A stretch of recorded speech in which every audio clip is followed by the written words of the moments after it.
A crise que tomou conta do governo Carlos Brandão, do PSB maranhense, que é da base aliada do governo federal, vai exigir muitos sacrifícios de todos agora.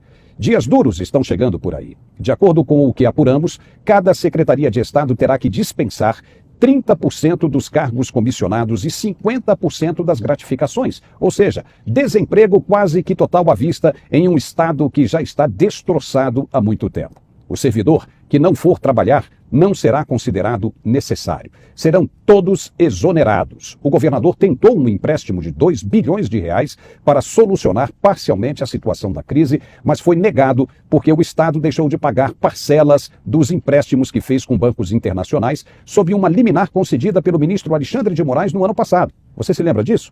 O governo federal arcou com a dívida e o estado do Maranhão agora é inadimplente. Deve 300 milhões de reais ao governo federal e, por esse motivo, não pode pedir mais empréstimos e nem tem condições de pagar o que deve. A saída, então, será cortar gastos. E agora um outro assunto bem sério. As imagens do Ministério da Justiça com o registro do que aconteceu no dia 8 de janeiro foram simplesmente apagadas, desapareceram. E só agora, depois de tanto tempo, é que a informação chegou aos parlamentares da CPMI. Que coisa louca essa, né? E ninguém se preocupa mais com o absurdo de uma desculpa esfarrapada como a que foi dada hoje. A informação partiu da Polícia Federal e deixou os parlamentares estarrecidos. O senador Flávio Bolsonaro chegou a postar nas redes sociais o seguinte, abre aspas, a queima de arquivo é muito comum nos governos petistas. Eles não estão nem aí para a justiça. Quem manda em tudo são os comunistas. Fecha aspas.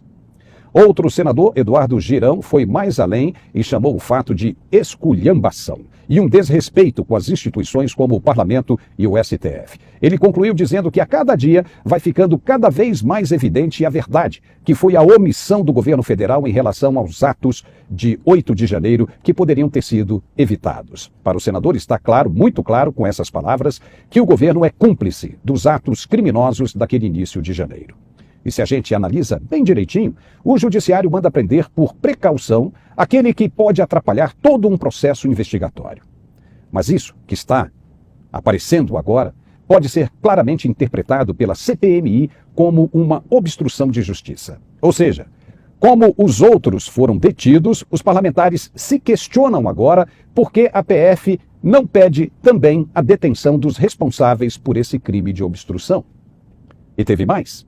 As imagens conseguidas pelos parlamentares antes que fossem apagadas mostram que pelotões da Força Nacional estavam de escudos abaixados e enfileirados em frente ao Ministério da Justiça, apenas observando os acontecimentos sem nenhuma manifestação de contenção dos agressores. Isso também é crime de prevaricação? Podiam ter feito algo para impedir a destruição do patrimônio público, mas não o fizeram. E por quê?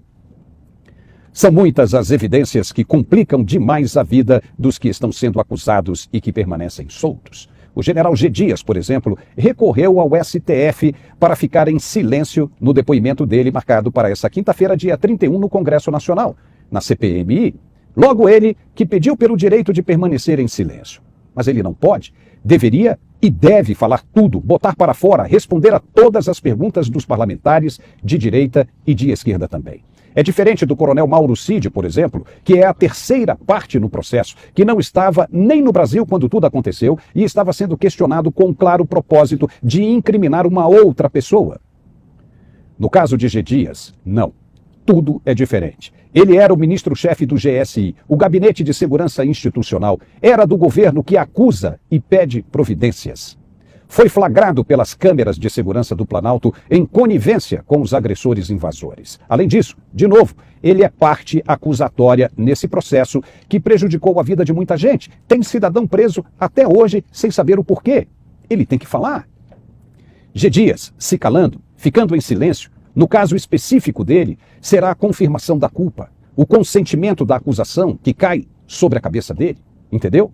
Ele não pode ficar calado e tem de se explicar o que estava fazendo ali nas imagens, sendo mostrado, abrindo portas, ao invés de estar trocando socos com os invasores.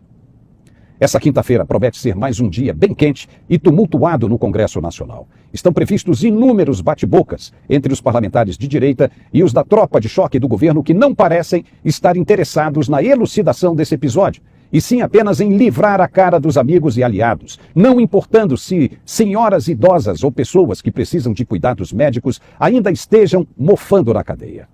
Fico me perguntando se foi para isso que você escolheu os parlamentares que lhe representam. Vamos acompanhar tudo de perto, essa sessão da CPMI também, desta quinta-feira. Ficamos por aqui hoje com esse